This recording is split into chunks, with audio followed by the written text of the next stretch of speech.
Hey everyone, welcome back to my channel. Today we're diving into the world of intrigue, mystery, and a little bit of madness with a review of a manga that's been buzzing in the community, the Apothecary Diaries. Now this one has got it all. Drama, suspense, and a protagonist that might just remind you of Senku from Dr. Stone. So, with further ado, let's jump right into it. Part 1. Story Overview. Our story kicks off with Mao Mao, a 17-year-old girl who finds herself kidnapped and working as a servant in the Emperor's harem.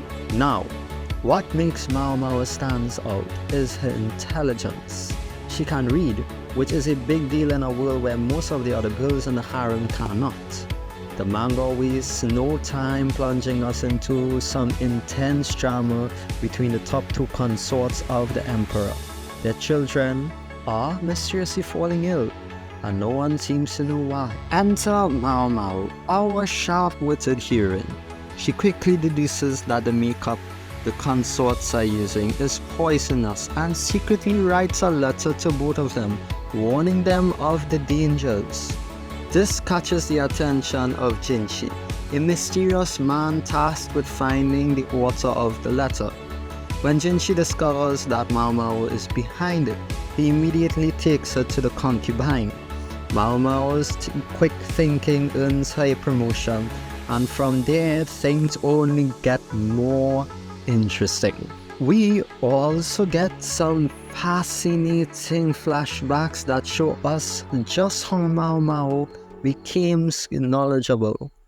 As a child, she was quite the experimenter, so much so she earned the nickname Mad Scientist. She wasn't just dabbling in herbs, she was also using her own body to learn more about medicine. This makes her character incredibly layered and intriguing.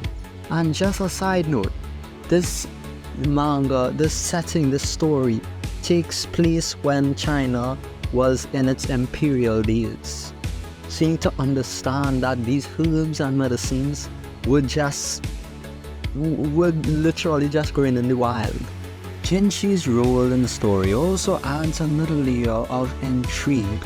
His job is to select the concubines for the emperor, but his interactions with Mao Mao suggest he might be interested in more than just her apothecary skills. In chapter 4, for instance, there's a ghost story brewing in the harem, and Mao Mao finds herself in the middle of it. The tension in these scenes is palpable, and the story keeps you on the edge of your seat. Things really escalate when Mao Mao asks to look at Rifa, one of the consorts, by none other than the Emperor himself. But when Mao Mao arrives at Rifa's palace, she's kicked out by the servants for being a low boy. Fortunately, Jinshi steps in, allowing her to do what she does best. And let me tell you, when Mao Mao bitch slaps a servant and dumps poison powder on her head, is both shocking and satisfying. This manga doesn't shy away from mature themes, and those underlying tones definitely give a unique flavor. As the story progresses, we see Mao Mao continuing to prove herself, like during the garden party in chapter 6, where we also get hints that Jinshi might be developing feelings for her.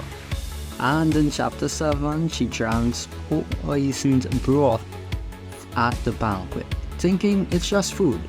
But of course, she's Mao Mao. She knew it was poison and drank it to investigate, because she is the taste tester for the consorts. The story keeps you guessing and continually ups the ante with each chapter. In conclusion, the Apothecary Diaries is a fascinating blend of mystery, drama, and a touch of a macabre. Mao Mao is an incredibly compelling protagonist, and the world she navigates is filled with intrigue and danger at every turn. The first 10 chapters have definitely hooked me, and I'm giving this manga a solid 8 out of 10. It's fast-paced, cozy in its own twisted way, and Mao Mao's peculiar nature is just the icing on the cake. So, if you're looking for something a little different, with a protagonist who is both brilliant and a bit mad, the Apothecary Diaries might just be your next favorite manga. Don't forget to like, subscribe and hit that notification bell so you don't miss out on more manga reviews and recommendations. Until next time, happy reading!